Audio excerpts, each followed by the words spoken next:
GT Top News supported by Jai Gulab Dev Jewelers and logistic partner BBC Logistics. सोने में निवेश हमेशा सुरक्षित माना जाता है। यही वजह है कि पिछले 3 महीनों में गोल्ड ETF में निवेश के बजाय निवेशकों ने फिजिकली सोने की खरीदारी में काफी रुचि दिखाई है। रिफाइनेटिव मेटल्स रिसर्च के अनुसार वित्त वर्ष के चौथी तिमाही में निवेशकों ने 175 टन फिजिकली गोल्ड की खरीदारी की है। बाजार के जानकारों के अनुसार डॉलर के दामों में हो रही लगातार बढ़ोतरी के चलते आए दिन गोल्ड स्पॉट के दाम बढ़ते जा रहे हैं। यही वजह है कि निवेशक गोल्ड की खरीदारी जोरों से कर रहे हैं। हीरा निर्माण के उपकरण की आपूर्ति करने वाली प्रमुख इजरायली कंपनी सीरीन टेक्नोलॉजी ने HB एंटवर्प के साथ एक समझौता किया है। इस समझौते के तहत सीरीन टेक्नोलॉजी HB एंटवर्प के साथ मिलकर डायमंड निर्माण की कंपनियों को ग्लैक्सिंग स्कैनिंग योजना और AI ग्रेडिंग तकनीकी प्रदान करेगी। गौरतलब है कि HB एंटवर्प हीरे की कटिंग पॉलिशिंग के क्षेत्र में बेहतर टेक्नोलॉजी का इस्तेमाल करती है। इंटरनेशनल डायमंड मैन्युफैक्चरर्स एसोसिएशन और वर्ल्ड डायमंड काउंसिल ने अपने इंडस्ट्री और ट्रेड के सदस्यों को एक ज्वाइंट नोटिफिकेशन जारी किया है। इस नोटिफिकेशन में सभी इंडस्ट्री और ट्रेड के सदस्यों से अनुरोध किया गया है कि वह James and jewellery national relief foundation में अपना कुछ योगदान देने की कृपा करें और इससे प्राप्त धनराशि का उपयोग गुजरात में हीरा कारीगरों और उनके परिवार को भोजन और दवा की व्यवस्था में खर्च किया जाएगा। इस बार 14 मई यानी अक्षय तृतीया को गोल्ड के शीर्ष में गिरावट की संभावना व्यक्त की जा रही है। देश की वर्तमान संकट और ज्यादातर ज्वेलरी शोरूम बंद होने के कारण इस अक्षय तृतीया को सोने और चांदी की खरीदारी काफी कम हो सकती है। रिटेल ज्वेलरी शोरूम MK घरे के मैनेजिंग डायरेक्टर उदय घरे के अनुसार इस बार सोने और चांदी के दाम में उछाल और देश के ताज़ा हालात को देखते हुए ग्राहक इस अक्षय तृतीया पर सोने में खरीदारी कम कर सकते हैं। गौरतलब है कि पिछले वर्ष इसी हालात को देखते हुए अक्षय तृतीया पर सोने की खरीदारी में 70% से अधिक की गिरावट देखी गई थी। अलोसा को विशेष आकार के मोटे हीरे की नीलामी से 42.3 मिलियन डॉलर राशि की प्राप्त हुई है।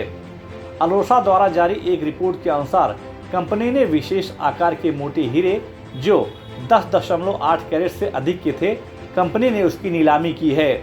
इस नीलामी में विश्व की दर्जनों कंपनियों ने हिस्सा लिया था और आखिरकार बेल्जियम, भारत, इजराइल और UAE सहित करीब 22 कंपनियों ने इन हीरों को नीलामी में खरीद लिया है। सभी प्रकार के आभूषण और घड़ी की आपूर्ति श्रृंखला के लिए दुनिया की अग्रणी standard setting organisation responsible jewellery council इस सप्ताह हुई अपनी वार्षिक आम बैठक यानी AGM में अपने बोर्ड और समितियों के लिए नई नियुक्तियों की घोषणा की है। रिस्पॉन्सिबल ज्वेलरी काउंसिल के अनुसार संगठन ने डेविड बाउफर्ड को रिस्पॉन्सिबल ज्वेलरी काउंसिल का अध्यक्ष नियुक्त किया है। गौरतलब है कि RJC के इस AGM में विश्व भर से सैकड़ों की संख्या में सदस्य शामिल हुए थे।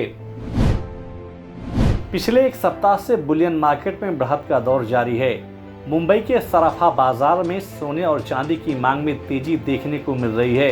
अंतर्राष्ट्रीय बाजार में सोने और चांदी के दामों में उतार चढ़ाव के बीच मुंबई के सराफा बाजार में शुद्ध सोने के दाम 40 रुपये प्रति 10 ग्राम की मामूली गिरावट के साथ 47,810 रुपये के स्तर पर कारोबार करता हुआ दिखा, जबकि शुद्ध चांदी 100 रुपये प्रति किलो की मामूली बढ़त के साथ 71,600 रुपये के स्तर पर कारोबार करता हुआ दिखाई दिया। अंतर्राष्ट्रीय बाजार में गोल्ड स्पॉट की कीमतों में करीब 2.4 डॉलर प्रति औंस से अधिक की बढ़त देखने को मिली है। दिन भर के कारोबार के दरमियान गोल्ड स्पॉट की कीमत 1838 डॉलर प्रति औंस के आसपास कारोबार करता हुआ दिखाई दिया। बाजार विशेषज्ञों के अनुसार आने वाले दिनों में गोल्ड स्पॉट के दामों में बढ़ोतरी देखी जा सकती है। लगातार 4 कारोबारी दिनों की तेजी के बाद मंगलवार को मुंबई शेयर बाजार लाल निशान में बंद हुआ। हालांकि बाजार खुलते ही घरेलू और विदेशी संस्थागत निवेशकों ने ऑटो, ऑयल, बैंकिंग और स्टील सेक्टर के शेयरों में जमकर मुनाफा वसूली करनी शुरू कर दी, जिसके चलते सेंसेक्स 340 अंकों की गिरावट के साथ 49,161 अंकों के स्तर पर बंद हुआ।